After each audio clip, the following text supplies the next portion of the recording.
Sanibonani wey'ngane zakwethu, ake nginibelele phinde futhi nginamukele kuyo i-channel ehamba phambili radio Inkezi. Lami igama ngifeze ngithuthuka ngakhuma lo bathi ilasbo namagomede. Ngala kwethu-ke ukuthi mhlawumbe usemusha kuleli khasi sizophinda ngicela ngisho ukuthi uyasubscribe, ungakhohlwa ukukhomenta no-like nokushare, ukuyikhona okukhulu kunakho konke. Ngazakwethu uLachonge umxolelo uZuma ngokumlaxaza kwakhe esamthanda. La mazwi ashiwe ile ntokazi ebebhala ukuthi-ke ngiyaxolela kulungile eqiniseni, ngiyaxolela jezethu, uyazi nawe ukuthi into engihlale ngikufisela yona impumelelo kuphela, amaphiko akho avuleka ndizele phezulu, noma-ke kunjena-ke ngiyaxolela namhlanje. Usho kanje-ke uNonkanyiso Lachonge, udumo le-Real Housewives of Durban, ngesikhathi ekhuluma ohlelweni olusakaza ku-YouTube channel iTimeline with Lachonge.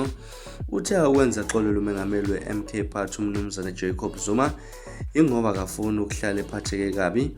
uLachonge uthe kubuhlungu kakhulu ukuxolela umuntu okonile ubelokhu umbona. Uthe-ke izinkinga phakathi kwabo zaqala ngonyaka ka-2018 emva kokuthola kwakhe umntwana. Uthe uzamile ukukhipha uZuma enhlizweni yakhe kodwa kwangavuma. Uthe waqala wazitshela ukuthi umatasatasa ngezindaba zepolitiki, kodwa-ke enakho ukuthi-ke sokungaphela izinyanga eziyisithupha engabheki ukuthi-ke banjani banengane yakhe. Kusho ukuthi-ke sekukuhamba sekukuphela kwalo into enzima, kodwa uyaziqhenya ngakwenza.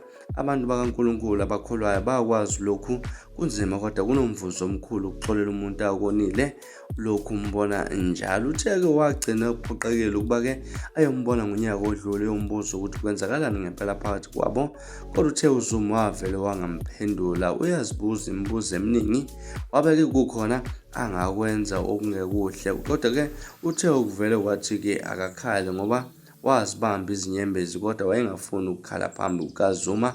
Uthe ukumkhathaza kakhulu ingane ehlala imbuzo uyise kangangoba nasesikoleni sayo babheke bambiza bamcela ukuthi-ke atshele uZuma ukuthi ingane iyamdinga ngosuku lwayo lokuzalwa. Uthe-ke akakwazi ukushiya ingane neminyaka eyisithupha kwaZuma ngenxa yezimo azaziwayo zakhona. Yize ekhuluma kanjalo uLachonge, kodwa-ke umndeni kaZuma bese ukhiphile isexwayiso esibhekise kuLachonge kuba yeke ukukhuluma ngoZuma kule nkundla yokuxhumana. Engxoxweni ekhethekile ebiphakathi kwi-Daily News ukuyiphephe elinguza kwabo eSolezwe ngempela sonto nomfowabo kaZuma uKhanya ohlala enkandla owadlulisa ukukhathazeka ngokuvela kwezindaba zomne wabo ezidlangalaleni. Uchaza ukuthi akuyona into elungile kunoma ubani ukudalela umhlaba izifihlo zakho zasemakameleni. Kufanele uyeke lokho okwenzayo. Ukhuluma nje nomfowabo uZuma akakuthandi uLachonge akwenzayo. uKhanya uthe izenzo zikaLachonge zithunaza isithunzi somndeni futhi-ke ziqeda ukuthembeka nokuhlonipheka okufanele kube phakathi kwabantu abake bathandana. Uthe-ke uyaqonda ukuthi-ke kuphatha kabi kanjani nokulimala kwemizwa, kodwa-ke kwesinye isikhathi kusemqoka ukuthi-ke hloniphi ngaseso lomunye. Lokhu-ke akuhlangene nemuva kodwa kumayelana nokuvikela isithunzi sazo zonke izinhlangothi ezithintekayo, ikakhulukazi ezingane. uKhanya uthe umne wabo uZuma ngayo yonke indlela ukunqanda ukubhutshwa kwezindaba zakhe. Akusho ukuthi akumele akhulume ngezindaba zakhe zezothando, kodwa kufanele kube nendlela enenhlonipho ezobekwa ngayo. Akukwazi ukutshela umhlaba wonke ngezindaba zakhe zasembedeni. Ngane zakwethu kunjalo udaba oluthinta intokazi kanjalo nomengameli wezwe nosongumongameli wemkhonto wesizwe phathi umnumzane Gedleyisekisa Jacob Zuma. Ngakuthini okwakho ukuphala ngoludaba?